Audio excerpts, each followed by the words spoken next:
Metro விரிவாக்க திட்டத்திற்கு மத்திய அரசிடமிருந்து வரவேண்டிய நிதி வரவில்லை என்கிற தகவல் ஆர்டிஐ மூலம் வெளியாகியிருக்கிறது. தொடர்ந்து தமிழக அரசுக்கும் மத்திய அரசுக்கும் நிதி வழங்குவதிலும் பெறுவதிலும் குளறுபடிகள் இருந்து வருகிறது. இது அரசியல் காரணங்களாகவும் பார்க்கப்படுகிறது. அப்படி இருக்கிற நிலையில் இது குறித்து பேச நம்மோடு இணைந்திருப்பது பத்திரிகையாளர் திரு வி.எஸ். ராமன் அவர்கள். வணக்கம் சார். வணக்கம் சார். மற்றும் பொருளாதார நிபுணர் எம்.ஆர். ஜம்புநாதன் அவர்கள். வணக்கம் சார். மற்றும் சமூக ஆர்வலர் தயானந்த கிருஷ்ணன் அவர்கள். வணக்கம் sir. Sir, Dayananda Krishnan sir, உங்ககிட்ட தான் இந்த கேள்வி கேட்கணும்.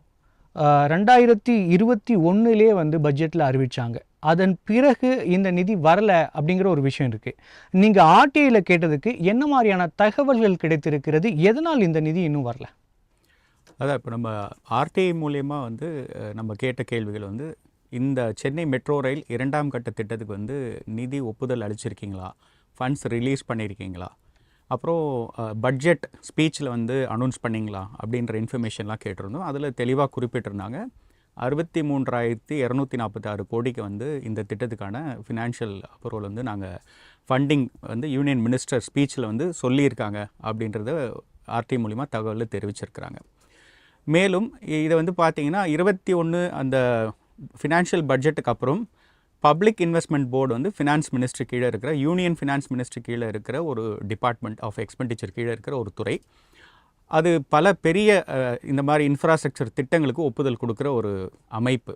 அந்த பப்ளிக் இன்வெஸ்ட்மெண்ட் போர்டு ஆகஸ்ட் 2021 இந்த திட்டத்துக்கு அப்ரூவல் கொடுக்குறாங்க. அது கொடுத்தோம், நிதி எதுவுமே ரிலீஸ் பண்ணல ஃபேஸ் 2க்கு. அண்ட் அதே மாதிரி பட்ஜெட்டில் நிதி அமைச்சர் அவங்க உரையில் சொன்னதுபடி சென்னை மெட்ரோ ரயில் வரைக்கும் கிடையாது, Nagpur metro rail phase 2, Bangalore phase 2A 2B மற்றும் கொச்சி மெட்ரோ ரயில் திட்டம். ஆனால் இந்த திட்டங்களுக்கெலாம் நிதி ரிலீஸ் பண்ணிட்டாங்க. சென்னை மெட்ரோ ரயில் திட்டத்துக்கு வரீங்க அது ரிலீஸ் பண்ணலை. So public investment board clear பண்ணதும் நம்ம ரிலீஸ் ஆகும்னு நினச்சிட்டு இருந்தோம். பட் அவங்களும் ரிலீஸ் பண்ணல. இதுக்கு அடுத்து நாங்கள் கேள்விப்படுற விஷயம் சிசிஏ உடைய அப்ரூவல் வேணும் அப்படின்னு சொல்லியிருந்தாங்க. பட் சிசிஏன்றது cabinet committee for economic affairs. So அந்த துறைக்கும் நம்ம ஒரு ஆர்டிஐ பதிவு பண்ணி கேட்டோம். இந்த மாதிரி சென்னை மெட்ரோ ரயில் திட்டத்துக்கான ஒப்புதலுக்கு உங்களுக்கு எதாவது ஃபைல்ஸ் வந்ததா, அது அப்ரூவ் பண்ணிங்களா, அது சம்மந்தமாக மீட்டிங்ஸ் எதாவது நடத்துனீங்கன்னா அந்த துறை பிரதமர் கீழே இயங்குகிற துறை தான். அவங்க ரிப்ளையில் அந்த மாதிரி எந்த ஒரு கோப்புகளும் வரலை அப்படின்றத சொல்கிறாங்க. ஸோ இப்போ இது என்ன ஆயிடுச்சுன்னா, இந்த மெட்ரோ திட்டங்கள் எல்லாத்தையுமே செயல்படுத்துறது மத்திய அரசாங்க கீழே இருக்கிற வீட்டு வசதி மற்றும் நகர்ப்புற வளர்ச்சித்துறை தான் செயல்படுத்துகிறாங்க. ஸோ அவங்க தான் எல்லா ப்ரொப்போசல்ஸும் ஃபார்வர்ட் பண்ணாங்க. இதை ஃபார்வர்டை அந்த நிதி அமைச்சருக்கு கீழே இருக்கிற பிஐபி அப்ரூவல் கொடுத்துட்டாங்க. அடுத்த கட்டமாக சிசிஐடைய அப்ரூவலுக்கு போனோன்னா அவங்க அதை எடுத்துகிட்டு போய் சமர்ப்பிச்சிருக்கணும், பிரதமர் அலுவலகத்துக்கு கொடுத்துருக்கணும், அது கேபினெட் கமிட்டியில் போய் பாஸ் ஆகி அது கிளியராக இருக்கணும். ஆனால் கிட்டத்தட்ட 3 ஆண்டுகளாக இந்த ஃபைல்கள் அப்படியே தேங்கி இருக்குது. அதை நம்ம பார்க்க முடியுது. பிரதமர் அவர்களே இந்த சென்னை மெட்ரோ ரயிலுக்கோசரம் நாங்கள் கேட்டிருந்தோம், எத்தனை வாட்டி பரிந்துரை கடிதங்கள் அமைச்சிருக்கிறாங்க அப்படின்ட்டு. 2019 ஜூன் 2023 வரைக்கும் 12 முறை பிரதமர் மத்திய வீட்டு வசதி மற்றும் நகர்ப்புற வளர்ச்சி துறைக்கு பரிந்துரை கடிதங்கள் அமைச்சிருக்காங்க. ஆனால் ஏன் முடங்கி இருக்கு அப்படின்றது உங்களுக்கு தெரியுது. கண்டிப்பாக sir. Sir, VS. Raman sir. Raman sir, இந்த அறிவிப்பு அறிவிக்கிறப்பே பெங்களூருக்கோ நாக்பூருக்கும் எல்லாம் அறிவிச்சிருந்தாங்க. அதற்கான நிதிகள்லாம் ஒதுக்கி இருக்காங்க. ஆனால் தமிழகத்திற்கு மட்டும் புறந்தள்ளி இருக்கிறார்கள். சாதாரணமாகவே தமிழகம் என்பது புறக்கணிக்கப்படுகிறது அப்படிங்கிற ஒரு குற்றச்சாட்டு இருக்கு. அது மெய்ப்பிக்க வகையில் தானே சார் இருக்கு இதுவும்? அப்படி இருந்து நம்ம இதுல நினைக்க முடியாது சார். ஏன்னா தமிழக அரசு 2021 இந்த ஆட்சி வந்தவர்னா தமிழ்நாடு முதலமைச்சர் கோயம்பேடு டு ஆலந்தூர் வரைக்கும் நம்முடைய மெட்ரோ ரயில்ல ஏறி அவர் பயணித்துட்டு இது நல்லா இருக்குதுன்னு அவரே அதை செய்தியாளர்களை சந்திச்சு பேசினாருங்க. ஸோ முதல் கட்டவுடைய நிலைப்பாடு, 2ஆம் கட்ட நிலைப்பாடுல பாத்தீங்கன்னா இது மத்திய அரசு ஒதுக்கல, கொச்சியில அமௌண்ட் ஒதுக்கியிருக்காங்க, நாக்பூர்ல ஒதுக்கியிருக்காங்க, பெங்களூர்ல ஒதுக்கியிருக்காங்க. ஸோ தமிழ்நாட்டுடைய மெட்ரோ ரயில் ஃபேஸ் 2 நிலைப்பாடு என்னன்னா, தமிழக அரசு இதை முழுக்க அரசியல் செய்வதற்காக இந்த திட்டத்தை மெட்ரோ ரயில் திட்டம் உங்களுக்கு திருமலிசை பூந்தமல்லி அந்த ரூட்லாம் வேலைகள் நடந்துட்டு இருக்குது. நிறைய இடங்கள்ல பாத்தீங்கன்னா பள்ளம் தோண்டி மழை நேரத்துல போக முடியாத லெவல்ல இருக்கிறாங்க. இருந்தாலும் ஆற்காடு வரலாம் நல்ல பணிகள் சிறப்பாக நடக்குது. ஆனா மாநில அரசு இதை பிரித்து பாத்தீங்கன்னா இந்த பிரச்சனையை இந்த மாதிரி இது பணம் தரல, தரல என்று ஒரு நிலைப்பாடை காட்டி அவங்க எப்படி தமிழ்நாட்டு அரசுல ஆரம்பத்துல பண்றாங்க 2021 இருந்து இப்ப கடந்த 3 ஆண்டு காலமாக முழுக்க முழுக்க முழுக்க திமுகவுடைய உறுப்பினர்களும் சரி, நாடாளுமன்றத்தினுடைய கூட்டணி உறுப்பினர்களும் சரி, மத்திய அரசு மீது நாடாளுமன்றத்துல அவங்க அந்த நாடாளுமன்ற அலுவலகத்தை பாத்தீங்கன்னா அறிவாலய ஆபீஸ் மாதிரிதான் நினைக்கிறாங்களே தவிர்த்து அந்த வெற்றி பெற்ற எம்பிக்கள் தன்னுடைய தொகுதியில் என்ன வேண்டும் என்ற நிலைப்பாடை கூட கோரிக்கைகளை முன்வைக்காத ஒரு நிலைப்பாடு தான் தமிழ்நாட்டினுடைய எம்பிக்களுடைய மனநிலை உள்ளது. ஆகவே மெட்ரோ ரயில் திட்டத்தை மத்திய அரசு நிதி தரவில்லை என்று சொல்லி காட்டுறோம். இப்ப ஆர்டிஆக்ல கேட்டு இந்த சம்பவத்தை நீங்க முன்வைக்கிறீங்க. ஆனால் இது குறித்து தமிழக அரசு ஏன் வெளிப்படையான ஒரு நிலைப்பாடு, என்ன காரணம், எதுக்கு காரணம்னா சும்மா ஒரு சீனை கிரியேட் பண்றாங்களே தவிர்த்து இதை வச்சு மக்கள் மத்தியில பாஜக மத்திய அரசு தமிழ்நாட்டை வளர்ச்சிக்கு எல்லாமே ஒட்டுக்கட்டார்கள், அதை தரல இதை தரலன்னு சொல்லக்கூடியவர்கள் இன்று இவருடைய அபிஷியல் டெவலப்மெண்ட் நகர்ப்புற நகர்ப்புறத்துறை காரணம் நகர்ப்புற இந்த முறை 2021 உள்ளாட்சித்துறைய ஊரக வளர்ச்சித்துறை என்ற ஒரு பிரிவும் நகர்ப்புற வளர்ச்சித்துறை ரெண்டாக பிரிச்சிருக்கிறாங்க. அப்படிப்பட்ட போது இன்னைக்கு மாநில அரசு அதாவது இவங்க போலி பில்ல போட்டு சாப்பிடுறதுக்கான மாநில அரசு பல திட்டங்களை பண்ணுது. ஏன் இதே நான் சொல்றேன், இதே தமிழ்நாடு அரசு மத்திய ரயில்வே திட்டத்துக்கு நிதி அமௌண்ட் சாங்ஷன் 63,000 கோடி ஒதுக்கி அமௌண்ட் சாங்ஷன் பண்ண சொல்லக்கூடியவர்கள் நீங்க சொல்லலாமே. மெட்ரோ ரயில் திட்டம் எப்படி ஒவ்வொரு பிள்ளர்களும் அந்த திட்டங்களை எடுக்கக்கூடிய கான்ட்ராக்டர்கள் எவ்வளவு 99% சிறப்பாக 100 ஆண்டு காலம் கட்டமைப்பான ஸ்ட்ரென்த் உருவாக்குறாங்களோ அதே போல நாங்கள் தமிழ்நாட்டில் செய்யக்கூடிய பொதுப்பணித்துறையோ வருவாய்த்துறையோ அல்லது உள்ளாட்சி அமைப்புடைய கட்டமைப்பு பணிகளோ சிறப்பான குவாலிட்டியாக பண்ண முடியும்னு தமிழ்நாடு அரசு கேரண்டி கொடுக்க முடியுமா? 100 ரூபாய் திட்டத்துல 40% வேலை செஞ்சுட்டு 60% கமிஷன் செஞ்சுட்டு இருக்கக்கூடிய தமிழக அரசினுடைய திட்டங்கள் இவர்கள் ஏன் மெட்ரோ ட்ரெயின்ல அந்த கான்ட்ராக்ட் ஒர்க்கை ஏன் தமிழ்நாடு அரசு எடுக்கல அவங்கள சொல்ல முடியுமா? ஏன்னா இது தேசிய மத்திய அரசுடைய பார்வையில இருக்குது. இதுல பெருசா ஒன்றும் சம்பாதிக்க முடியாது. ஆகவே இந்த திட்டத்தினால அவங்களுக்கு இந்த திட்டத்தை மேற்கோள் காட்டி மக்கள் மத்தியில மத்திய அரசு மீது மீண்டும் 2026 சட்டமன்ற தேர்தல் வரைக்கும் இந்த மாதிரி மெட்ரோ ரயில் திட்டத்தை பாஜக நிதி ஒதுக்கலன்னு சும்மா பொய்யான தகவலை சொல்றாங்க இவர்கள். அதாவது முறைப்படியாக அந்த துறையை சார்ந்து இவர்கள் அணுகுமுறை. ராமன் சார், தவறான தகவல் அப்படின்னு சொல்ல முடியாது. ஏன்னா ஆர்டிஐல சென்ட்ரல் கவர்மெண்ட் கொடுத்திருக்கிற டீட்டெயில் தான் அது. அப்ப அது எப்படி தவறான தகவல் சொல்ல முடியும் சார்? ஆர்டிஐல சொல்றேன், ஆர்டிஐல மத்திய அரசு திறந்த ஓப்பன் ஹொவைட் டாக்ஸ் மாதிரி அவங்க ஓப்பனா கொடுத்திருக்காங்க. ஆனா அதே நேரத்துல மாநில அரசு தமிழக அரசு இது குறித்து என்ன நடவடிக்கை எடுத்திருக்காங்க, என்ன அப்ரோச் பண்ணிருக்கிறாங்க, இதுக்கு அவங்க தமிழ்நாடு அரசு இது இப்படி சொல்லிருக்காங்களா? ஒரு ஆர்டிஐ வச்சு நீங்க விவாதம் நடத்துறீங்க, ரைட், ஓகே, இது மக்களோட ஒரு மேன்மைக்காகவும் வளர்ச்சிக்காகவும். ஆனா தமிழ்நாடு அரசு ஒரு ஆர்டிஐல கேட்கக்கூடிய அந்த ஒரு அவருடைய ஒரு பிரச்சனையை இவ்வளவு தொலைவுகளை கேட்கிறாரோ அதே பிரச்சனையை ஏன் தமிழ்நாடு அரசு மக்களுடைய வளர்ச்சிக்காகவும் திட்டத்துக்காக ஏன் அதை அக்கறை கொள்ளவில்லை என்பது என்னுடைய கோரிக்கை. அதுக்காக நான் கேட்கிறேன், இது தமிழ்நாடு அரசு இந்த பிரச்சனையை முறைப்படியாக அவங்க கையாண்டால் நிதிகளை கண்டிப்பாக இப்போ கேரளா கன்னடத்துல பாத்தீங்கன்னா காங்கிரஸ் கட்சி அரசு தான் ஆட்சி அமைக்கிறாங்க. பல மாநிலங்களில் எதிர்கட்சியாக இருந்தாலும் அவர்கள் தேர்தல் வரைக்கும் எதிர்கட்சி ஆளுங்கட்சி தேர்தல் முடிந்து வெற்றி பெற்ற பிறகு மத்திய அரசும் மாநில அரசும் ஒரு ரிலேஷன்ஷிப்பான ஒரு நிலைப்பாடை உருவாக்க வேண்டும். நீங்க நல்லா பாருங்க, 2014 இருந்து இன்னைக்கு வரைக்கும் தமிழ்நாட்டுல திமுக தொடர்ந்து டெல்லியில பார்லிமெண்ட்ல எதிர்மறையான ஒரு நிலைப்பாடை உருவாக்கிட்ட போது எப்படி அவர்கள் சொல்லுங்க ராமன் சார் தொடர்ந்து பேசலாம் சார். ஜம்புநாதன் சார், இப்போ 2 பேருமே சொல்கிற மாதிரி மற்ற மாநிலங்களுக்கு இருக்கிற அந்த ரயில்வே ஸ்டேஷனுக்கு கொடுத்துருக்காங்க, மெட்ரோக்கு கொடுத்துருக்காங்க. குறிப்பாக பார்த்தீங்கன்னா பெங்களூரையும் கொச்சியும் நாக்பூரையும் கம்பேர் பண்ணுறப்ப சென்னை வளர்ந்த ஒரு மாநகரம் மெட்ரோ. இங்கே கொடுக்க வேண்டிய முக்கியத்துவத்தை கொடுக்காம மற்ற மாநிலங்களுக்கு கொடுக்கறது எந்த விதத்தில் சரி? ஏன் அதை கொடுத்துருக்காங்க? தேசியத்தின் பக்கம் நிற்கும் தினமலர் நிறுவனத்துக்கும் வாசகர்களுக்கும் முதல்ல நன்றியை தெரிவிச்சுக்கிறேன், வணக்கத்தை தெரிவிச்சுக்கிறேன். முதல் முறை சந்திக்கிறோம், மிகுந்த மகிழ்ச்சி. ஆர்டிஐ ஃபைல் பண்ணின பர்சனோட அருகிலிருந்து விவாதிப்பதில் மிகுந்த மகிழ்ச்சி அடைகிறேன். இருக்கட்டும். இப்போ இந்த மெட்ரோ ட்ரெயினுடைய பாலிசி, இந்த மெட்ரோ ரயில்வே அதுக்கு இருக்க அதனுடைய பாலிசி 2017 கடைசியாக வகுக்கப்பட்ட கொள்கை முடிவு, சரிதானே? நீங்கள் நிறைய அந்த விஷயத்தில் ஆய்வு பண்ணியிருக்கீங்க, உங்களுக்கு தலை வணங்குகிறேன். அதில் 9 பக்கம்தான் அந்த டாக்குமெண்ட்டு. அது 2வது பேராகிராஃப்லேயே முதல் பக்கத்திலேயே அது ஃபண்டிங் பேட்டர்ன் அப்படின்னு 4 விதமான இது முடிவு எடுத்திருக்காங்க. மொத்தமே சென்ட்ரல் கவர்மெண்ட்டே மொத்தம் பொறுப்பெடுத்துக்கும்.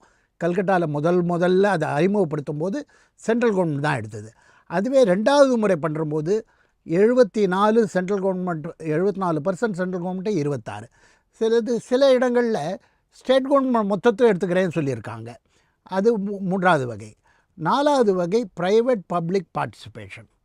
சரிதானே? அந்த இதில் வரும்போது நமக்கு தமிழ்நாட்டில் 50-50 பேசிஸில் வருது. Tamil Nadu government 50%, central government 50%. இதில் எப்போதுமே முதல் 50% மாநிலங்கள் தான் செலவு பண்ணும். ஏன்னா அவங்க தான் நிலத்தை வந்து ஐடென்டிஃபை பண்ணி வாங்குகிறாங்க, இந்த கட்டுமான வேலைகள் அதெல்லாம் பண்ணுறாங்க. ரோடை கிளியர் பண்ணணும், அக்வயர் பண்ணணும், சைடில் இருக்கிற என்க்ரோச்மெண்ட் பில்டிங்கெல்லாம் அகற்றுவது. அதனால் அது செலவு பண்ணுறதுல அதிசயம் ஒன்றும் இல்லை. இதுவரையிலும் ஏன் ரிலீஸ் பண்ணலன்னு கேட்குறது ஒரு அதில் நியாயம் இருக்குது, புரிஞ்சுக்க முடியும். 63,246 கோடி அது வந்து எப்படி வச்சுருக்காங்கன்னா தொகுப்பாக பேக்கேஜஸ்ன்னு சொல்லுவாங்க. 61 இது வந்து நிலத்தை வந்து இது பண்ணுறதுக்கு, பில்லர் கன்ஸ்ட்ரக்ஷன், இந்த சிவில் ஒர்க்குக்கு. அடுத்தது ஸ்டேஷன் கன்ஸ்ட்ரக்ஷன், இந்த மாதிரி ஒர்க்கு. 3வது வந்து சிக்னல் சிஸ்டம்ஸ்க்கு எல்லாமே வந்து இதனால தானே இயங்கிறது, சிஸ்டம் பேஸ்டு. ஸோ அது எல்லாத்துக்கும் சேர்த்தாக்க 61 பேக்கேஜஸில் சென்னையை பொறுத்தவரையிலும் 42 பேக்கேஜஸ்க்கு டெண்டர் விட்டாச்சு. டெண்டர் விட்டாச்சுன்னா எல்லாத்துக்கும் வந்து வேலை ஆரம்பிச்சிடுதுன்னு இல்லை. அதில் எவ்வளவு பர்சன்டேஜ் நிறைவாக இருக்குது அந்த தகவல்கள்லாம் சார் கட்டாயமாக அதெல்லாம் தொகுத்து வச்சுருப்பார். ஸோ இப்படி இருக்குது. அதனால் இந்த ஸ்டேஜில் வந்து சென்ட்ரல் கவர்மெண்ட் இம்மிடியட்டாக இறக்கணும்னு அவசியம் இல்லை. 1. நம்பர் 2 வந்து நம்ம கொச்சிக்கு கொடுத்துருக்காங்களே, நாக்பூருக்கு கொடுத்துருக்காங்களேன்னு கேட்க முடியாது. ஏன் கேட்க முடியாதுன்னு சொன்னாக்க, இதில் நான் வந்து பாலிட்டிக்ஸாக இதில் நான் கொண்டு வரவே மாட்டேங்க. இதில் வந்து எனக்கு தேசம் வளரணும், எந்த மாநிலமாக இருந்தாலும் வளரணும், தேசம் முழுக்க வளரணும். ஒரு மாநிலத்தினுடைய வளர்ச்சியினால் அது பல பகுதிகளுக்கும் பயன்படும். இப்போ சென்னையில் வந்து வேலை செய்கிறாங்கன்னு வச்சுக்கோங்களேன், அவங்க வந்து எல்லா இடத்துலேருந்தும் வந்து ஒர்க் பண்ணியிருக்காங்க. ஸோ இது சென்னையில் ஏற்படுற வளர்ச்சி எல்லா இடங்களுக்கும் போய் சேரும். அதனால் சென்னைக்கு முக்கியத்துவம் கொடுக்கணும், பெரிய நகரம், ஒத்துக்கிறேன். இதில் இதில் வந்து புள்ளி விவரங்கள் கொடுத்துருக்காங்க, ஒத்துக்கிறேன். ஆனால் டெவில் இஸ் இன் த டீட்டெயில்ஸ்னு வாங்க, உள்ளே புகுந்து பார்த்தா தான் என்ன பிரச்சனை இருக்குதுன்னு தெரியும். ஸோ வேறாக அதாவது புள்ளிகள் கொடுத்துருக்காங்க, விவரங்களுக்கு நம்ம உள்ளே போய் பார்க்கணும். அதில் இவர் சொன்னார், cabinet committee on economic affairs வந்து அது இன்னும் அப்ரூவலுக்கு போகலைங்கிறாரு. இவர் சொல்வதை நான் அப்படியே உண்மையாக ஏற்றுக்கொள்கிறேன். இல்லை, அதில் ஆர்டிஐயில் தெளிவாக கொடுத்துருக்காங்க, அந்த மீட்டிங்கே நடக்கலை அப்படிங்கிறத தெளிவாக கொடுத்துருக்காங்க. ஆமாம். இது வந்து இதில் அப்ரூவலுக்கு முன்னாடி இவங்க வந்து நம்ம தமிழ்நாட்டில் மட்டும் இருக்கிறதுல Japanese investment corporation, JICA, Asian development bank, Asia infrastructure corporation, இந்த மாதிரி 4 ஏஜென்சி சம்மந்தப்படுறதுங்க. 2 government, 3 agency. இதில் வரும்போது பல குவரிஸ் இருக்குங்க. இதை நம்ம கொண்டு போய் கொடுக்கும்போது அப்ரூவல் எடுத்துகிட்டு போயிட்டு சப்மிட் பண்ணிவிட்டு அது டிலே ஆச்சு, அது வந்து ரிட்டர்ன் ஆச்சுன்னு வச்சுக்கோங்க, அது சுற்றிக்கிட்டே இருக்கும். இதில் என்ன பிரச்சனை, எதனால் வரல, ஏதாவது குவரி ரைஸ் பண்ணி, நான் பேங்க்கில் ஒர்க் பண்ணியிருக்கேங்க, அதனால் தெரியும். அப்ரூவலுக்கெல்லாம் முன்னாடி வந்து எல்லா டாக்குமெண்ட்ஸ் எல்லாம் பர்ஃபெக்டாக சப்ளை பண்ணால் தான் நடக்கும். ஒன்ஸ் லோனை அப்ரூவ் பண்ணிட்டு நீங்கள் பின்னாடி ஓட முடியாது. அது என்றைக்கு சின்ன பாரோயர் ஆகட்டும், பெரிய பாரோயர் ஆகட்டும். அதனால் ஜாப்பனீஸ் இந்த எக்ஸ்டர்னல் ஏஜென்சிஸ் இருக்கிறம்போது டிலே கேன் பி எக்ஸ்பெக்டட். நான் அதை நியாயப்படுத்த மாட்டேன், அது நான் வந்து அரசியல் காரணங்களை பேச மாட்டேன். அதனால் நீங்கள் வேறு ஏதாவது கேள்வி இருந்தால் கேளுங்க. Sure sir. 2021 இப்போ 24 நடந்துகிட்ருக்கு. 4 வருடம் தள்ளி போகிறதுங்கிறது ஒரு சாதாரண விஷயமாக நம்ம பார்க்க முடியாது இல்லையா? உண்மை. இதுக்கு வந்து எவ்வளவு தரம் இதை எடுத்துக்கிட்டு சீஃப் மினிஸ்டர், அவர் சார்பாக போக்குவரத்துறை அமைச்சர், இவங்கெல்லாம் பேசியிருக்காங்க. தமிழ்நாட்டில் எந்த கவர்மெண்ட் டிபார்ட்மெண்ட் பார்க்குறாங்க, இதை ஃபாலோ பண்ணியிருக்காங்களா, அதெல்லாம் பார்க்கணும். தயானந்த் சார், இப்போ இவங்க சொல்கிறது 2 பேருமே வந்து ஒரு விஷயத்தை முன்வைக்கிறாங்க. தமிழக அரசு என்ன மாதிரியான நடவடிக்கைகளை, என்ன மாதிரியான கோரிக்கைகளை வச்சாங்க, இது சாதிக்கிறதுக்காக என்ன மாதிரியான விஷயங்கள் முன்னெடுத்தாங்க அப்படிங்கிற ஒரு கேள்வி இருக்குது. எதனால் இந்த ஃபண்டு இன்னும் வரலங்கிற டீட்டெயில் எதுவும் ஆர்டிஐயில் கொடுத்தாங்களா? முதல்ல தமிழக அரசாங்கம் பொதுவாக இந்த மாதிரி மெட்ரோ ரயில் திட்டங்கள் வந்து டீட்டெயில் ப்ராஜெக்ட் எஸ்டிமேட்னு சொல்கிற ரிப்போர்ட் டிபிஆர் ப்ரிப்பேர் பண்ணி தமிழக அரசாங்கம் அரசு துறைகள் எல்லாமே சேர்ந்து தான் வந்து ப்ரிப்பேர் பண்ணி சிஎம் தலைமையில் எல்லாரும் வந்து சப்மிட் பண்ணுறாங்க. 2017 வந்து இந்த டிபிஆர் சப்மிட் பண்ணிட்டாங்க. ஸோ கிட்டத்தட்ட 7 ஆண்டுகள் ஆயிடுச்சு. இப்போ 3 ஆண்டுகளில் 7 ஆண்டுகளுக்கு முன்னாடியே சப்மிட் பண்ணிட்டாங்க.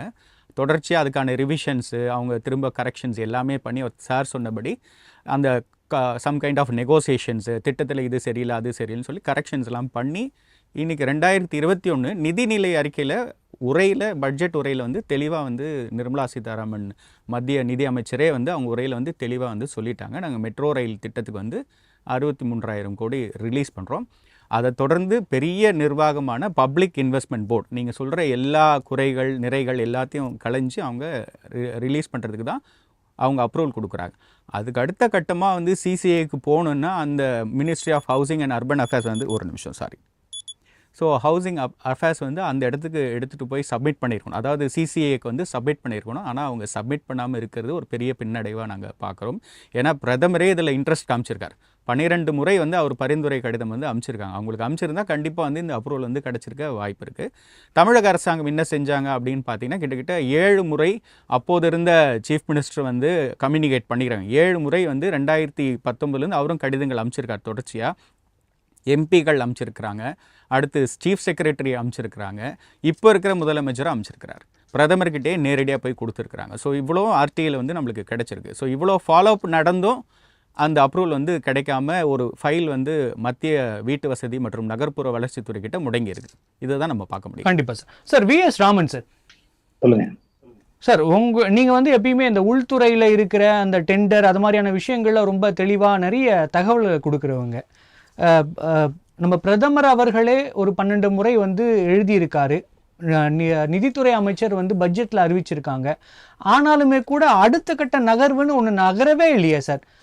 இது வந்து ஒரு மத்திய அரசின் தோல்வியாக தானே பார்க்க முடியும். இதில் எப்படி அரசியல் எடுத்துகிட்டு வர முடியும் சார்? இந்த திட்டம் வந்து ஒரு சாதாரண விஷயம் கிடையாது. நீங்க ஒரு மாநிலத்துல வந்து நெடுஞ்சாலை அந்த விரிவாக்கம் செய்கின்ற போது அதுல வந்து பட்டா லேண்டு, புறம்போக்கு லேண்டு, இது மாதிரி எவ்வளவு விஷயங்கள். புறம்போக்கு லேண்டுக்கு வந்து அரசு புறம்போக்கு பணம் ரெஸ்ட் கொடுக்க வேண்டிய அவசியம் கிடையாது. இதே பட்டா லேண்டுனா மார்க்கெட் ரேட்டு கேட்கறாங்க. உதாரணத்துக்கு பாத்தீங்கன்னா போரூர்ல இருந்து ஆற்காடு ரோடு வடபடி கோடப்பக்கம் வழியா பாத்தீங்கன்னா ரோட்டுக்கு நடுவில் தான் பில்லரை போட்டிருக்காங்க. ஏன்னா அந்த கடைகளை வந்து அகலப்படுத்தக்கூடியதுல அந்த சில 20 அடி இந்த சில ரோடு யாருமே இடம் கொடுக்க மாட்டேன்னு சொல்றாங்க. பட்டா லேண்டு வாங்குறவங்க எல்லாம் மார்க்கெட் ரேட்டை கேட்கும் போது கவர்மெண்டால கொடுக்க முடியாத சில இடத்துல இருக்குது. இன்னைக்கு ஆற்காடு ரோடு எல்லாம் பாத்தீங்கன்னா மேம்பாலத்திலும் போகுது, பூமி கடையிலும் போகுது. அது போல பாத்தீங்கன்னா நீங்க மாதவரம் டு சிப்காட்டு, கலங்கரை விளக்கம் டு பூந்தமல்லி, திருமலிசை வரைக்கும் ஒரு திட்டம் இருக்குது. மாதவரம் டு சொல்லுங்கநல்லூர், போரூர் டு ஆற்காடு, இதெல்லாம் பாத்தீங்கன்னா பிரதமருடைய கனவு திட்டம் சார். அவர் உலக நாடுகள் ஃபுல்லா சேர்ந்துக்கிட்டு 2014 முன்னால காங்கிரஸ் கட்சியில சும்மா ஒரு கைந்தனைக்குன்னு சொல்லுவாங்க கிராமத்துல, அது மாதிரி கைந்தனைச்சுதான் விட்டாங்களே தவிர்த்து 2014 பிரதமருடைய ஒரு தொலைநோக்கு திட்டத்துல வந்தே பாரத்தை விட இந்த மெட்ரோ ரயில் திட்டத்தை அதிவேகமா செயல்பட்டு இன்னைக்கு பெங்களூர் சக்சஸ், அதாவது உயர்ந்த வசதி வாய்ப்புகள் கொண்ட மக்கள் கூட பாத்தீங்கன்னா மெட்ரோ ரயில் தான் பயணித்து அதனுடைய ஜாப் நிறுவனத்துக்கு போறாங்க. அந்த அளவு அதை விட பெங்களூரை விட இந்த திட்டம் பேஸ் 2 நடைமுறைக்கு வரும்போது சென்னை மிகப்பெரிய மாற்றத்தை கொடுக்கும் சார். இல்ல சார், ராமன் சார், என்னோட கேள்வி அதுதான் இருக்கு. ஒரு 118 ரயில் நிலையங்கள் வரப்போது, ஒரு 128 கிலோமீட்டருக்கான ஒரு திட்டங்கள் வச்சிருக்காங்க. ஆனா அது தொடர்ந்து ஒரு 4-5 வருஷமா பட்ஜெட்ல அறிவிச்ச பிறகும் பிரதமர் கேட்ட பிறகும் அது எங்கேயுமே நடக்காம இருக்குன்னா அப்ப திமுக பேசதானே சார் செய்வாங்க? சார் ஒரு விஷயம் சார், இந்தியாவில இந்த மெட்ரோ ரயில் திட்டம் நடக்கக்கூடிய எந்த மாநிலத்திலுமே எதிர்கட்சியா இருந்தாலும் கூட அவர்கள் மாநிலத்தின் வளர்ச்சியை முன்னேற்று தான் ஒரு ரிலேஷன்ஷிப்போட மத்திய அரசு அணுகுமுறை பண்றாங்க. ஆனால் 2014 வந்து ஜெயலலிதா முதலமைச்சர் இருக்கின்ற நேரத்துல பாத்தீங்கன்னா அது ஒரு மாடலாக அவங்க செயல்பட்டாங்க. அப்புறம் 2010 எடப்பாடி பழனிசாமி அவர்கள் இந்த திட்டத்துக்கு அதிவேகமாக செயல்பட்டாங்க. ஆனா 2021 திமுக ஆட்சி வந்த பிறகு ராமன் சார், ஆனா இங்க 2 பேரும் மாறி மாறி இருந்தாங்க, ஓகே. ஆனா மத்தியில காங்கிரஸ் ஆட்சி இருந்தப்ப அப்ரூவல் பண்ண திட்டங்கள் தான், அதற்கான நிதிகள் தான் பிஜேபி வந்த பிறகு ஒதுக்கி இருக்காங்க. இவர்கள் வந்த பிறகு அனௌன்ஸ் பண்ண எந்த நிதியும் ஒதுக்கல அப்படிங்கறதான பிஜேபி மேல வைக்கப்பட்ட குற்றச்சாட்டா இருக்கு. சார் ஒரு விஷயம் சார், இந்தியாவுல நீங்க எந்த மாநிலத்தில் இந்த மாதிரி குற்றச்சாட்டுல எங்கேயுமே வரது கிடையாது சார். தமிழ்நாட்டுல மட்டும்தான் உங்களுக்கு நின்னா குற்றம், தும்முனா குற்றம், எதை எடுத்தாலும் ஒரு குற்றத்தை மேற்கொள்ள வேண்டும். ஏன்னா மத்திய அரசு மீது ஏதாவது ஒரு குற்றத்தை மேற்கொள் காட்டினால்தான் தமிழக அரசு செய்யக்கூடிய மக்கள் விரோத செயல்களை மறைத்து தாங்கள் தான் உத்தம சீலர்கள், வாழும் காமராஜர், வாழும் புத்தன் என்று இந்த அரசியல் செய்ய வேண்டும். அதற்காக தான் தமிழ்நாடு முதலமைச்சர் அரசு மூன்று ஆண்டு காலம் நிறைவு பெற்றாலும் மத்திய அரசுக்கு சரியான இணக்கமாக அவர்கள் செல்லவில்லை. இவர்கள் ஒரு எதிர்ப்புறையான நோக்கத்தில் இப்போ அந்த துறையில சார் திமுகவுடைய நாடாளுமன்ற எம்பிக்கள் பால்வரும் மத்திய மந்திரி இருந்தவங்க. டெல்லியில எந்த இடத்துல யார்கிட்ட இந்த ஃபைல் இருக்குன்னு அவங்களுக்கு எல்லாமே தெரியும். ஏன் அவங்க இதே 2006 திருவேற்காடு டு மதுரவேல் பூந்த மதுரையில் வழியாக துறைமுகம் சொல்லும் பறக்கும் சாலை திட்டத்துல அன்னைக்கு காட்டின ஆர்வத்தை 2011 ஜெயலலிதா அம்மா முதலமைச்சர் ஏன் திமுக அந்த கப்பல் துறை நெடுஞ்சாலைத்துறை அமைச்சர் PR பாலு காட்டல? ஏன்னா அந்த திட்டம் கனிமொழி ஒரு திமுகவை சேர்ந்த 2 நபர்களுக்கான அந்த திட்டம். அதனால்தான் ஜெயலலிதா அம்மா 2012 அந்த திட்டத்தை கிடப்பில போட்டாங்க. 2019 பிரதமர் மோடி அவர்கள் அந்த திட்டத்தை மீண்டும் நடைமுறை கொண்டு திட்டம் அமௌண்ட் ஒதுக்கியாச்சு. ஆனால் இன்னைக்கும் அந்த திட்டம் செயல்படாம நிலைமையில் இருக்கிறேன்னா அதுல டெண்டர் வைக்கும் போது அந்த டெண்டர்ல இருக்கக்கூடிய கான்ட்ராக்ட்காரங்களுக்கும் அந்த சம்பந்தப்பட்ட சில நபர்களுக்கும் அது வெளிப்படையா நாங்க சொல்ல முடியாது. அதனாலதான் இந்த மெட்ரோ ரயில் திட்டங்கள் எல்லாமே பாத்தீங்கன்னா நாளுக்கு நாள் ரொம்ப வேகமா செயல்படுது. இதுல பாத்தீங்கன்னா 95% தரமான பணிகள் நடக்கின்றது. ஆனால் இதே தரமான பணிகள் தமிழக அரசு எடுக்கக்கூடிய அவர்களுடைய எந்த பணிகளாவது 40% மேல தரமான பணி என்று காட்ட முடியுமா? முடியாது. ஆகவே இந்த திட்டத்தை பொறுத்தவரையே மாநில அரசும் மத்திய அரசும் நிதிகளை சேர்த்து பண்ணனால் இருந்தாலும் இதில் திமுக முழுக்க மத்திய அரசு மீது குற்றம் சாட்ட வேண்டும் என்று ஒரு இரட்டை நிலைப்பாடு இருக்கின்ற காரணத்தால்தான் இன்று தினமலர் தொலைக்காட்சியில் உரைகள் நிகழ்ச்சியில் இந்த விவாதத்தை முன்னெடுக்க காரணம் என்று என்னுடைய நிலைப்பாடு. காரணம் என்றால் நீங்கள் இந்த விவாதம் மக்களுடைய நலனுக்காக, மக்கள் தெரிந்து கொள்ள வேண்டும். ஆனால் அதே நேரத்தில் இந்த விவாதத்தினுடைய நிலைப்பாடு என்னவென்றால் பாஜக மீது தப்பாக பாஜக ஒருபோதும் இந்தியாவில் தமிழ்நாட்டில் எம்பிக்கள் இல்லாவிட்டாலும் மற்ற மாநிலத்துக்கு நிகராக தமிழ்நாட்டின் வளர்ச்சிக்காக மத்திய அரசு நிறைய நிதிகளை கொடுத்துக் கொண்டிருக்கிறது. பல திட்டங்களோட வளர்ச்சி பாதையில் கொண்டு செல்கின்றது. ராமன் சார், நம்ம ஒட்டுமொத்தமா எல்லா விஷயத்தையும் சேர்த்து வச்சு பேசிட முடியாது. இந்த மெட்ரோ திட்டத்தில் நிதி வரவில்லை என்பதுதான் இதுல வெளியே வந்திருக்கு. சோ இத பத்தி நம்ம பேசிட்டு இருக்கோம், தொடர்ந்து பேசுவோம் சார். இல்ல சார், மெட்ரோ ரயில் திட்டத்தில் முழுக்க திமுக அரசு அரசியல் செய்கின்றன. இந்த திட்டத்தில் வைத்து வேறு ஒன்றும் இல்லை. மத்திய அரசு வேண்டும் என்று செயல்படவில்லை. நன்றி சார். சார் ஜமுனாதன் சார், இப்போ ஒரு ப்ரப்போசல் கொடுத்துருக்காங்க, அறிவிச்சிருக்காங்க. தமிழக அரசு தேவையான ஆவணங்களை சமர்ப்பிட்டுருக்காங்கன்னு வச்சுக்கோங்க. இல்லை அவங்க தேவையானதை கொடுக்கல அப்படின்னு கூட வச்சுப்போம். ஒன்று அதை அப்ரூவல் பண்ணணும், இல்லை அதை ரிஜெக்ட் பண்ணி அதற்கான காரணத்தை சொல்லணும். ஆனால் எந்தவித நடவடிக்கையும் எடுக்காமல் வெறும் கிடப்பிலே போடுறதுங்கிறது ஒரு மத்திய அரசுக்கு சரியான ஒரு விஷயமா இல்லையே சார்? முதல்ல ஒன்று சொல்லிடுறேன். நீங்கள் தலைப்பு சொன்ன மாதிரி உரைகள்னு வச்சுருக்கனால ஒரு செய்தி வந்ததுன்னா உண்மையாக எது போலி எது அப்படின்னு தங்கத்தை உரசி பார்க்குற மாதிரி உரசி பார்க்குறீங்க. அதனால தான் இந்த தலைப்பு வச்சுருக்கீங்கன்னு நான் நம்புகிறேன். உங்களுடைய நிகழ்ச்சிகளை நிறைய பார்க்குறேன். முதல்ல ஒன்று புரிஞ்சுக்கணும், 63,246 கோடின்னு சொன்னார். That is called in principle sanction. அந்த லெட்டர்லேயே இருக்குது. இந்த CMRL ஒரிஜினல் இதுலேயும் இருக்குது, பல நியூஸ் ரிப்போர்ட்ஸ்லேயும் வந்திருக்கு. இன் பிரின்சிபிள் சாங்ஷனுங்கிறதுங்க இந்த ஒரு வீடு கட்டுறதுக்கு உங்களுக்கு 3 கோடி ரூபா 2 கோடி ரூபா ஏதோ ஒன்று, ஒரு மத்தியதர மனிதருக்கு ஒரு 30 லட்சம் ரூபாய்க்கு ஒரு வீடு கட்டுறீங்கன்னா 30 லட்சம் ப்ராஜெக்ட்டு அது 18 மாதங்களுக்கோ எத்தனைக்கோ அது ஒரு ப்ராஜெக்ட்டுக்கு இவ்வளோ ஆறுதுன்னு எஸ்டிமேட் பண்ணி அது எப்படி அதுக்கு லோன் போடுறதா, சொந்த கையிலேருந்து கொடுக்குறதா, நகையை விற்று கட்டுறதா அப்படின்னு ஒரு தனிமனிதர் முயற்சி பண்ணுவார். அதே மாதிரி இந்த இன் பிரின்சிபிள் சாங்ஷன் 63,246 கோடிங்கிறது அப்படியே ஒரே நாளில் எடுத்து கொடுக்க போகிறது இல்லை. அது நடக்கிறது என்றைக்கு 2020 அடிக்கல் நாட்டப்பட்டது. அது 2028 முடியுமோ 30 முடியுமோ, அது ஸ்டேஜஸில் தான் வரும் பணம். அதனால் இன் பிரின்சிபிள் சாங்ஷன் கொடுத்தும் ஏன் வரலை? அடுத்தது எது பப்ளிக் இன்வெஸ்ட்மெண்ட் போர்டு, அதுவும் அப்ரூவல் கொடுத்துட்டு. அடுத்தது இந்த CCEAன்னு சொன்னீங்க பார்த்தீங்களா, அது அதுக்கு வரிசையாக ப்ரொப்போசல்ஸ் பலது போகும். பப்ளிக் இன்வெஸ்ட்மெண்ட் போர்டும் வந்து இன் பிரின்சிபல் சாங்ஷன் மாதிரி தான் ஃபைல் இவங்களுக்கு பாங்க. Cabinet committee on economic affairs கிட்ட வரும்போது இதே மாதிரி 10 ஃபைல் இருக்குங்க. இல்லை அங்கே வரல சார், அதான் பிரச்சனை. அங்கே போகவே இல்லை, போகவே இல்லை. அதற்கான அதை வந்து நில்லுனே கொடுத்துருக்காங்க தெளிவாக. கரெக்ட், வரலை. அது அந்த டிலே ஏங்கிறது எனக்கும் எக்ஸ்பிளைன் பண்ண முடியல. நார்மல் ப்ராசஸில் வரல. அது என்னங்கிறது வந்து எந்த இடத்துல சிக்கல்ங்கிறத அதை தான் இனிமேல் நம்ம வி ஹேவ் டு அட்ரஸ். அதுக்கு நம்ம போதிய அழுத்தத்தை, அது வந்து பொலிட்டிக்கல் இது, அது நான் சொல்ல முடியாது. அடுத்தது நீங்கள் சொன்னீங்க காங்கிரஸ் அலாட் செய்த ஸ்கீம்ஸு, அறிவித்த ஸ்கீமுக்கு தான் பிஜேபி பணம் கொடுத்துருக்காங்கன்னு சொல்கிறீங்க. ஃபர்ஸ்ட் பேஸுக்கு கொடுத்துருக்காங்க முழுவதுமாக. அது இருக்கும். அது கொச்சிக்கு கொடுத்துருக்கு. பிஜேபி எதுவுமே அலாட் செய்யல. சென்னையில் இருந்த முதல் பொத்தாம்பதுவான குற்றச்சாட்டு நாகபுரி கொச்சிக்கு கொடுத்துருக்காங்க. வழக்கமாக நான் I am force to talk about politics.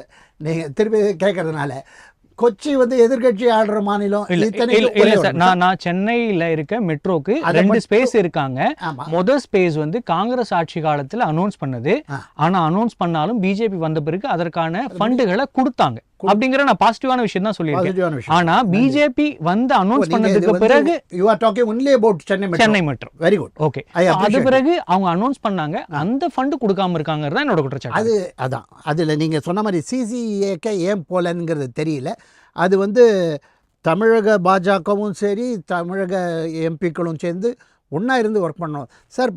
மற்ற மாநிலங்களில் தம்பி அவர் ராமன் சொன்ன மாதிரி மற்ற மாநிலங்களில் இந்த எதிர்கட்சி இது இல்லை, ஒரு மாநிலத்துக்கு தேவையானதை வேணும்னா எல்லாம் ஒன்றா சேர்ந்து பண்ணுறாங்க சார். அது somehow இட் இஸ் மிஸ்ஸிங்.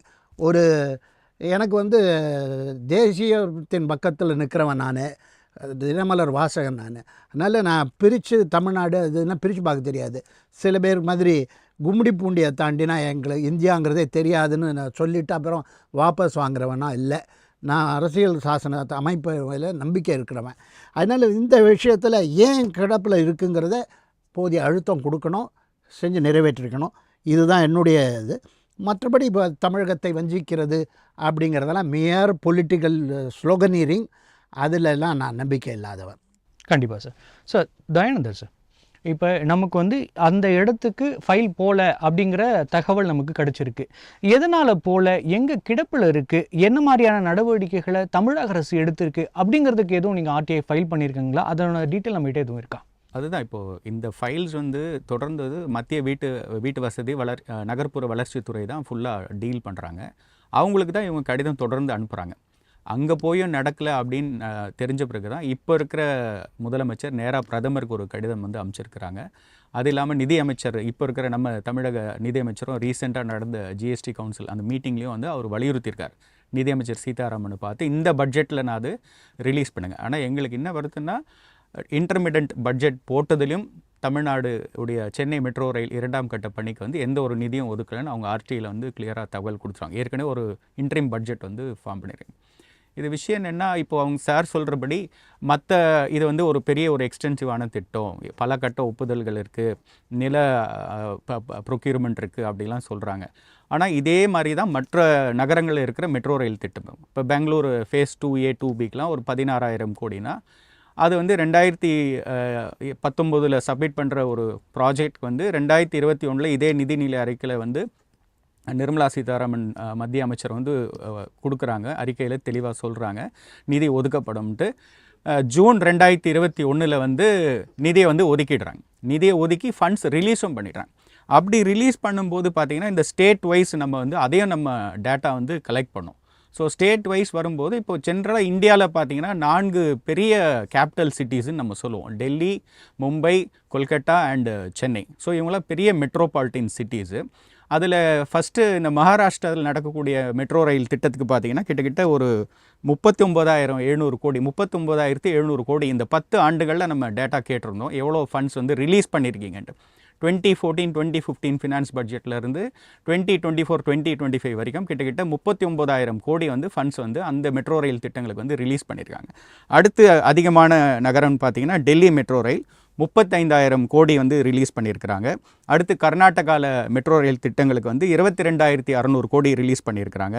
குஜராத்தில் நடக்கக்கூடிய மெட்ரோ ரயில் திட்டங்களுக்கு வந்து 15,700 கோடி ரிலீஸ் பண்ணுறாங்க. தமிழகத்துக்கு ஃபேஸ் 1, ஏன்னா 2014 கேட்குறோம். தமிழகத்துடைய சென்னை மெட்ரோ ரயில் ஃபேஸ் 1 வந்து 2009ஆம் ஆண்டு தொடங்கி எல்லா ஒப்புதல்லாம் கொடுத்துருந்தாங்க. 18,000 கோடி. ஸோ அதனுடைய அதோடைய ஃபண்ட் ரிலீஸில் வந்து கிட்டத்தட்ட ஒரு 8,800 கோடியும், அதாவது இன்க்ளூடிங் ஃபேஸ் 1 எக்ஸ்டென்ஷன் திருவத்தியூர், அது வரைக்கும் தான் ஃபண்ட்ஸ் ரிலீஸ் பண்ணிடுறாங்க. ஆனால் மற்ற இரண்டாம் கட்ட மெட்ரோ ரயில் திட்டத்துக்கு வந்து நிதி முற்றிலும் கொடுக்கவே இல்லை. ஆனால் மற்ற பெரிய மாநகரங்களில் வந்து தாராளமாக நிதியை கொடுக்குறாங்க. ஸோ இதை நான் என்ன சொல்ல, இது எப்படி பார்க்கணும், இது எந்த ஒரு அரசியல் காரணமும் இதில் தேவையில்லை. இங்கே மக்கள் வசிக்கிறாங்க. சென்னை ஒரு பெரிய நகரம், பெரு மாநகரம் நம்ம சொல்கிறோம், மெட்ரோபாலிட்டன் சிட்டி. அங்கே மக்களுடைய வசதிக்கு தான் இந்த மாதிரி போக்குவரத்து தேவை வருது. தினம் வந்து நாங்கள் வந்து டிராஃபிக்கில் போய் கஷ்டப்படுறோம், அப்புறம் பொல்யூஷனில் வந்து கஷ்டப்படுறோம், நிறைய ஆக்சிடென்ட்ஸ் வந்து இந்த 2 வீலரில் போகிறவங்க பார்க்குறோம். ஸோ அதெல்லாம் தவிர்க்கணும்னா இந்த மாதிரி ஒரு பொது போக்குவரத்தில் வந்து என்றைக்குமே வந்து இந்த மாதிரி ஏதாவது ஒரு இஷ்யூஸ் இருக்குன்னா அதை கலைந்து மக்களின் நலன் கருதி மத்திய அரசாங்கமும் சரி மாநில அரசாங்கமும் செயல்படணும். அதுதான் நாங்கள் ஒரு சாதாரண ஒரு சமூக ஆர்வலராக பார்க்குறது. இதில் மக்களின் நலனை தான் நம்ம பார்க்கணும். இந்த 1.2 கோடி பேர் மக்கள் வசிக்கிறாங்கன்னு சொல்ல அவங்க நலனில் வந்து இது பார்க்கணும். அண்ட் குறிப்பாக இப்போ ஃபேஸ் 2 மெட்ரோ ரயில் அதிக மக்கள் அடர்த்தி இருக்கிற பகுதி வழியாக தான் கன்ஸ்ட்ரக்ட் பண்ணுறாங்க. 120 கிலோமீட்டருக்கு வந்து கிட்டத்தட்ட கன்ஸ்ட்ரக்ட் பண்ணுறாங்க. 118 ஸ்டேஷன் வருது. அப்போது எவ்வளோ பகுதி மக்களுக்கு வந்து இது பயனடையும். ஸோ இது மத்திய அரசாங்கம் இது அவங்களுக்கு மக்கள் நலனுக்கோசரம் அவங்க உடனடியாக வந்து இந்த பட்ஜெட்டில் தான் அவங்க அலர்ட் பண்ண தான் பெட்டர். கண்டிப்பாக sir. Sir Raman sir, Raman sir, இந்த மெட்ரோவை பொறுத்த வரைக்கும் மற்ற மாநிலங்களுக்கு கொடுத்துருக்காங்க, இங்கே கொடுக்கல அப்படிங்கிற வாதத்துக்குள்ளே நம்ம போக வேண்டாம். தமிழக அரசுக்கு இங்கே ஒரு மெட்ரோ தேவைப்படுது, சென்னையில் தேவைப்படுது. அப்போ அதற்கான கோரிக்கைகளை வைக்கிறாங்க, ஆல்ரெடி பட்ஜெட்லேயும் அறிவிக்கிறாங்க, பிரதமரும் சொல்கிறாரு. ஆனாலும் ஒரு 3-4 வருடங்களாக கிடப்பிலே போட்டிருக்காங்க. அப்போ தமிழக அரசு எனக்கு நிதி கொடுக்கல, அதனால தான் அங்கே பண்ணன்னு ஒரு குற்றச்சாட்டை வைக்கிறாங்க. மத்திய அரசிட்ட இருந்து ஏன் கொடுக்கலங்கிற ஒரு விளக்கமாவது கொடுக்கலாம் இல்லையா? இல்லை இதனால தான் கொடுக்கல அப்படிங்கிற குற்றச்சாட்டு தமிழ் அரசு மேலேயாவது வைக்கலாம் இல்லையா? எதுவுமே சொல்லாமல் வெறும் அமைதி மட்டும் காக்கிறது எந்த விதத்தில் சரியா இருக்கும்? இல்ல சார், இது வந்து ஒரு தவறான தகவல். நான் அதுக்கு விளக்கம் சொல்றேன்.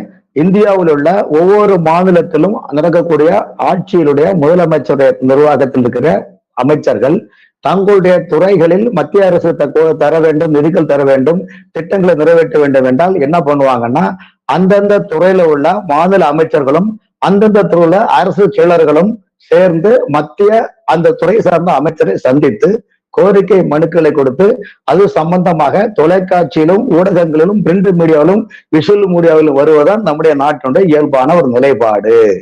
இதுவரையிலும் இன்னைக்கு இந்த திமுக ஆட்சி பதிவெடுத்து பாருங்க, நகர்ப்புற அமைச்சர் KN Nehru, housing board minister வந்து வீட்டு வசதித்துறை அமைச்சர் முத்துசாமி, இதுவரையிலும் இந்த அமைச்சர் முத்துசாமி அவர்களும் இல்ல KM நேரு அவர்களும் இந்த ஆட்சி வந்த பிறகு மத்திய அந்த துறை சார்ந்த மத்திய அமைச்சர்களை சந்தித்து இது சம்பந்தமாக மனுக்களையோ கோரிக்கைகளையோ அமைச்சரும் அந்த அமைச்சரை சார்ந்த அரசு செயலர்களும் கொடுத்ததாக ஒரு செய்தி உள்ளதா? இது சம்பந்தமாக மெட்ரோ ரயில் திட்டத்துக்கு அடுப்புங்க ஒரு செய்தி நீங்க வந்துட்டதா காட்டுங்க. அப்ப ஒரு செய்தி, இதுதான் மக்களுடைய நம்பிக்கை. நீங்க ஒரு திட்டத்தை நீங்க உரைகள் மூலமாக ஒரு கோரிக்கையை முன்வைக்கிறீங்கன்னா அது வந்து மக்களுக்கு நீங்க காட்டக்கூடிய நிலைப்பாடு. ராமன் சார், 2017 இருந்தே எடப்பாடி பழனிசாமி அவர்கள் இருக்கும்போது இருந்து தொடர்ந்து இதை பற்றி முதலமைச்சர் அவர்களே நேரடியாக பார்க்குறாங்க. நீங்கள் முதலமைச்சரை விட்டுருங்க, நேரடியாக பிரதமர் அவர்களே ஒரு 12 முறைக்கு மேலே சம்மந்தப்பட்ட துறைக்கு எழுதியிருக்காரு. அதற்கே இன்னும் பதில் வரல. ஒன்று. ரெண்டாவது, இந்த தமிழகம் இல்லை சென்னை அப்படிங்கிறது இந்தியாவில் தான் இருக்குது. அப்போ இந்திய மக்கள் தான் நாம் எல்லாரும். அப்ப இந்த மக்கள் மீது மத்திய அரசுக்கே நேரடி அக்கறை இல்லையா சார்? இது நடக்குதுன்னு தெரியும். அப்ப இவர் தொடர்ந்து ஒருபோதும் அப்படி மத்திய அரசு ஒருபோதும் மாட்டான் வீட்டு பிள்ளையாக நினைக்கக்கூடிய மனநிலை பாஜக அரசு கிடையாது. அதிலும் பிரதமர் கடுகளவு கூட அப்படி நினைப்பவர் கிடையாது. காரணம் என்றால் தமிழகத்தில் எம்பிக்கள் பாஜக சார்பில் இல்லாவிட்டாலும் அவர்கள் இந்தியாவில் எல்லா மாநிலத்திலும் கூட நிலைப்பாடை ஒப்பிட்டு பார்க்கும்போது தமிழக வளர்ச்சியின் தேவையான நிதிகளை கொடுக்கின்றார்கள். இந்த விஷயத்தை பொறுத்தவரையும் முதலமைச்சர் ஸ்டாலின் அவர்களே நேரடியா சென்று பிரதமரை சந்தித்து இதை குறித்து பேசியிருக்காரே சார். ஆனாலும் அதற்கு பிறகும் வந்து எந்த விதமான முன்னேற்றமும் இல்லை அப்படிங்கறத எப்படி எடுத்துக்க முடியும்? சார் முன்னேற்றம் இல்லை என்று சொல்ல முடியாது. காரணம் என்றால் முன்னேற்றம் இல்லை. இன்னைக்கு சென்னையில வந்து ஜெட் வேகத்துல இந்த பணிகள் இரவு பகலாக நடைபெறுகின்றது. ஆனா அதே நேரத்தில் அது மத்திய அரசின் எந்த நிதி பங்கீடும் இல்லாமல் வேகமா நடக்குது சார். மத்திய அரசோட நிதி இல்லாமலே நடக்குது சார். சார் இந்த திட்டம் 50-50 என்ற திட்டம். ஆகவே இந்த திட்டம் மத்திய அரசு சில சட்ட திட்டங்கள் அல்லது நிதித்துறையில் சில செயல்பாடுகள் இருக்கலாம். அது எல்லாமே வெளிப்படையாக சொல்ல முடியாது இல்லையா? நீங்க ஒரு அரசாங்கம் ஒரு திட்டத்தை வெளிப்படையாக எல்லாமே வெளிப்படையாக சொல்ல முடியாது. ஆகவே இதுக்கு என்ன காரணம், என்ன நிலைப்பாடு என்பது முதலமைச்சர் மீண்டும் அல்லது துறை சார்ந்த அமைச்சர்களும் துறை சார்ந்த அரசியலாளர்களும் மீண்டும் ஒரு முறை மத்திய அரசு துறை சார்ந்த அமைச்சர்களை சந்தித்தால் நிச்சயமாக நிதிக்கான தடைகளை அகற்றி தமிழக மக்களுடைய வாழ்வாதாரத்தை மேம்படுத்தும் என்ற நிலைப்பாடு நம்பிக்கை உள்ளது. ஆகவே பாஜக அரசு மீது தமிழக அரசோ அல்லது தமிழகத்தில் உள்ள அரசியல் கட்சிகளோ இந்த மாதிரி நிதியை கொடுக்கவில்லை என்று நினைப்பது ஒரு தவறான ஒரு நிலைப்பாடு என்பது என்னுடைய கருத்து. கண்டிப்பா சார். சார் ஜமுனாதன் சார், நம்ம இந்த விஷயத்தில் மட்டும் நம்ம பார்ப்போம். மற்ற எல்லா விஷயங்களையும் இல்லை மற்ற மாநிலங்களையும் தாண்டி இந்த விஷயத்தில் மட்டும் பார்த்தீங்கன்னா மத்திய அரசு எந்த விதமான பதிலையுமே சொல்லாமல் இருக்காங்க. ஒரு தெளிவான எந்த பதிலுமே இல்லை. ஆனால் மாநில அரசு அவர்கள் நிதி திரட்டி அதற்கான வேலைகளை தொடர்ந்து நடத்திக்கிட்டே இருக்காங்க. இதில் அரசியல் காரணங்கள் பார்த்தா மத்திய அரசு தரலை அப்படிங்கிற ஒரு காரணத்தை முன்வைக்கிறாங்க. அதற்கு ஏற்ற மாதிரி தான் நம்ம ஆர்டிஐலையும் வந்திருக்கு. ஆனால் ராமன் சார் சொல்கிற விஷயம் என்னென்னா, இவர்கள் முறையாக சென்று மத்திய அரசிடம் கேட்கவில்லை, அதனால தான் தரலை அப்படிங்கிற ஒரு வாதத்தை வைக்கிறாரு. அதை நம்ம சரின்னு எடுத்துக்கிட்டா கூட, அப்போ தரலைனா கூட மத்திய அரசு ஒரு பதிலை கொடுக்கணும்ல சார். எனக்கு இதனால நாங்கள் தரல, இது தவறாக இருக்கிறது, அதனால நாங்கள் தரல அப்படின்னு ஏதோ ஒன்று சொல்லணும். ஸோ 1 வருஷம் 2 வருஷம் அப்படிங்கிறத கூட நம்ம கடந்து போயிடலாம். 2017 சரி, அதையும் கடந்து போய் 2021 நிர்மலா சீதாராமன் அவர்கள் அறிவிக்கிறாங்க. பிரதமர் சொல்கிறாரு, இது எல்லாமே முன்னுக்கு பின்னாக இருந்தாலும் கூட எந்த வேலையுமே நடக்கலை. இந்த அரசியல் தாண்டி என்னெல்லாம் தமிழக அரசும் தமிழக அரசியல் கட்சிகளும் செய்யணும் இந்த விஷயத்தை பார்க்கறதுக்காக? முதல்ல ஒரு விஷயத்த சொல்லிடுறேன். வேகமாக நிறைவேறணுங்கிறதுல எனக்கு மாற்றுக்கிறதே இல்லை. ஏன்னா நான் என் வீட்டு வாசலில் 2 லைன் கிராஸ் ஆகுதுங்க. அதனால் வேகமாக நிறைவேறணுங்கிறதுல எனக்கு ஆர்வமாக இருக்குது. இவர் எவ்வளோ ஆர்வத்தோடு சொன்னாரோ அதில் பொதுமக்களுடைய நலனை அவருக்கு மனசில் இருக்குது. அதனால தான் ஆர்டிஐ ஃபைல் பண்ணியிருக்காருங்கிறத அவருடைய அந்த கன்சர்ன் என்னால் புரிஞ்சு கொள்ள முடியுது. அவரோடு சேர்ந்து நானும் இந்த விஷயத்தில் பணிபுரியறதுக்கு தயாராக இருக்கேன். என்னால் ஏதாவது செய்ய முடியும்னா அதை செய்கிறதுக்கு நான் தயாராக இருக்கேன். அடுத்தது இதில் மொத்தமாகவே நிறுத்தியிருக்காங்க, ஒன்றுமே கிடப்பில் போட்டிருக்காங்கன்னு இல்லை, பல பரிவர்த்தனைகள் இருக்குங்க. லெட்டர் அவங்களுக்குள்ள கரஸ்பாண்டன்ஸ் இருக்கும். சிசிஏஏல ஏன் நிற்கலை இல்லைங்கிறதுக்கும் ஏதாவது விளக்கம் இருக்கும்னு நினைக்கிறேன். அது ஒன்றுமே இல்லைன்னு சொல்கிறத என்னால் ஒப்புக்கொள்ள. அங்கே அப்பியலே ஆகலை அப்படிங்கிறது நில்லுன்னு கொடுத்துருக்காங்க. அப்பியல் ஆகிருக்கா உங்களுக்கு அப்படின்னு கேட்டதுக்கு நில்லுங்கிற ஒரே விஷயம் தான் கொடுத்துருக்காங்க. எதனால் அந்த மாதிரி ரிப்ளை கொடுத்துருக்காங்க, அதாவது அதுக்கு சிசிஏ ரெஸ்பாண்ட் பண்ணாமல் இருக்கா, ஏன்னா ஒரு காலவரைக்குள்ளே அவங்க ஆர்டிஐக்கு ரிப்ளை பண்ணணும் இல்லைங்களா? அந்த கோப்புகள் சென்னை மெட்ரோ ரயில் ஃபேஸ் 2க்கான அப்ரூவலுக்கான கோப்புகள் எதுவும் எங்ககிட்ட வரலை அப்படின்றத தெளிவாக சொல்லிட்டாங்க. வரலன்னு சொல்லியிருக்காங்க. மீட்டிங் இது சம்மந்தமாக மீட்டிங்கள் நடத்திருக்கீங்களான்னா அந்த இது சம்மந்தமாக ஃபேஸ் 2க்கான அப்ரூவல் மீட்டிங்ஸ் எதுவும் நாங்கள் கண்டக்ட் பண்ணலன்னு சொல்லிட்டாங்க. ஸோ ஒருவேளை மத்திய வீட்டு வசதி துறை கிட்ட தான் இந்த ஃபைல்ஸ் இருக்குது. ப்ரையாரிட்டி லிஸ்ட்டில் சென்னையை புறந்தள்ள முடியாது. அதே சமயத்தில் சென்னையில் நமக்கு ஃபினான்ஷியல் கேப்பபிலிட்டிஸ் இருக்குது. ஆகையினால நாக்பூர் கொச்சி மற்றவர்களுக்கு முடிச்சுட்டு இது அடுத்தது எடுத்துக்கலான்னு இருக்கலாம். This is my guess. நான் அதுக்கு ஜஸ்டிஃபிகேஷனோ முட்டு கொடுக்குறதோ அந்த வேலையெல்லாம் என்னுடைய பொறுப்பு இல்லை. பேஸ்ட் ஆன் ஃபேக்ட்ஸ் தான் நான் சொல்ல முடியும். சீக்கிரம் இப்போ May 17 ஒரு ரிப்போர்ட்டு இதெல்லாம் போட்டு நீங்கள் அனுப்பிச்சிருந்தீங்க எனக்கு பேக்கேஜை. அதில் பார்க்கும்போது பழையசெல்லாம் இந்த பொலிட்டிக்கலாக பல நியூஸ் பேப்பர் பல ஸ்டாண்ட் எடுத்துப்பாங்க. அதெல்லாம் ஒதுக்கிட்டு பார்த்தா நம்ம இவருடைய ஆர்டிஐயை நான் அப்படியே எடுத்துக்கிறேன். அதை மட்டும் பேஸ் பண்ணி இப்போ பேசுகிறபோது இந்த திட்டம் இன்னும் வேகம் எடுக்கணுங்கிறதுல எனக்கு உடன்பாடு இருக்குது. இந்த புறந்தள்ளுறது, இந்த மாற்றாந்தாய் மனப்பான்மை அதெல்லாம் மியர் பொலிட்டிக்கல் ஸ்டேட்மெண்ட்டு, அதை நான் ஏற்றுக்கொள்வதற்கு தயாராகலை. நன்றி சார். நம்முடைய விவாதத்தில் கலந்து கொண்டு பல்வேறு கருத்துக்களை நம்மோடு பகிர்ந்து கொண்டமைக்கு நன்றி. மற்றும் ஒரு நிகழ்ச்சியில் சந்திக்கலாம்.